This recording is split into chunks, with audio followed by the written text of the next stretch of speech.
Estamos aqui no Palais de la Porta do Rei, no sudeste de Paris, que acolhe a exposição Olimpismo, uma história do mundo.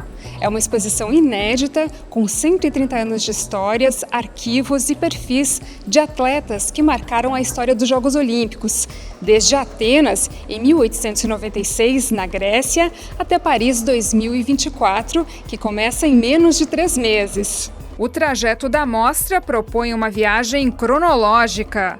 No total, 6 grandes seções retratam a arena sociológica e geopolítica em torno das façanhas olímpicas. Ganham destaque na mostra a admissão de atletas mulheres a partir de 1900, as Olimpíadas canceladas devido às grandes guerras, o uso dos jogos como propaganda política de regimes ditatoriais, a luta contra o racismo, discriminações e desigualdades, além do início dos Jogos Paralímpicos em 1960.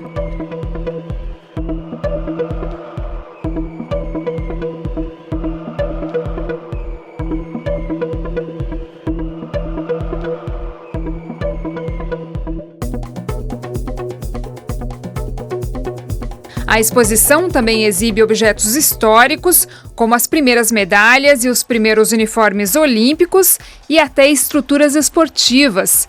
Tudo isso acompanhado de arquivos, documentos, filmes e fotografias de grandes momentos olímpicos.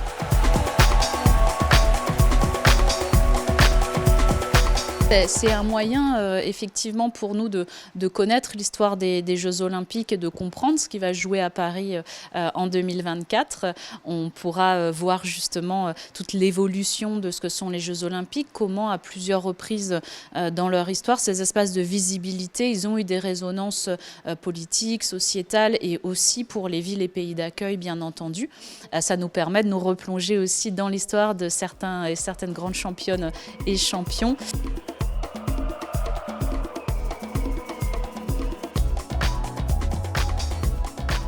Mais évidemment, tous ces questionnements historiques, en fait, ils emmènent vers des enjeux contemporains et donc vers la projection de ce que pourraient être les Jeux Olympiques plus tard.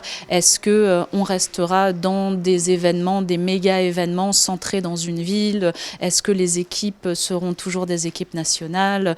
Est-ce que les enjeux environnementaux, les enjeux sociétaux seront davantage pris en compte? Finalement aussi, quelle gouvernance est nécessaire pour organiser ces événements? Est-ce qu'on va vers plus d'inclusion ou au contraire plus de contrôle pour garantir la sécurité? Enfin, évidemment, on y lie aussi l'affirmation du féminisme et des droits des femmes et des sportives de haut niveau. Et ça, voilà, c'est beaucoup d'enjeux qui, évidemment, qu'on va pouvoir peut-être mieux appréhender parce qu'on aura pu prendre connaissance de la manière dont ils se sont inscrits dans l'histoire de l'olympisme.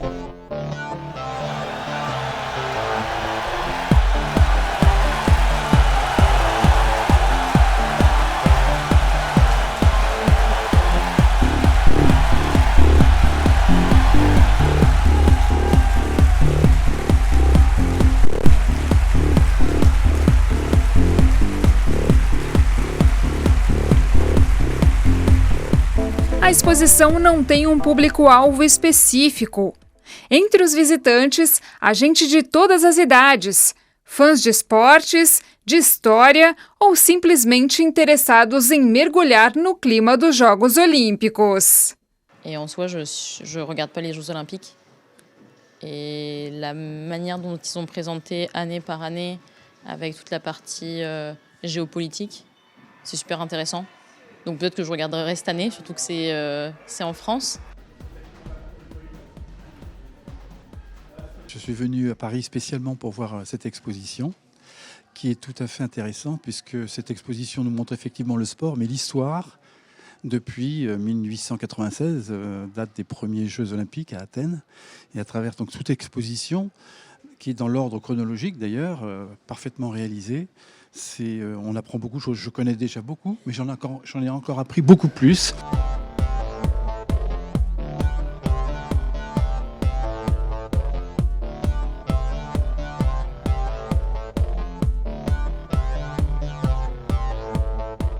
Ce que j'ai trouvé vraiment très intéressant dans l'approche de cette exposition en particulier, c'est de montrer qu'à chaque fois, le sport est toujours pris dans des considérations politiques, sociales et économiques. Par exemple, on voit à chaque exposition, à chaque édition, tous les 4 ans, ou presque, que l'écart entre la présence des hommes et des femmes se réduit et qu'il y a heureusement de plus en plus de femmes qui participent au JO. Alors on sait que ça ne s'est pas fait tout seul, que pour ça, il y a eu des combats qui ont été menés et donc on peut voir un petit peu en filigrane d'une édition à l'autre.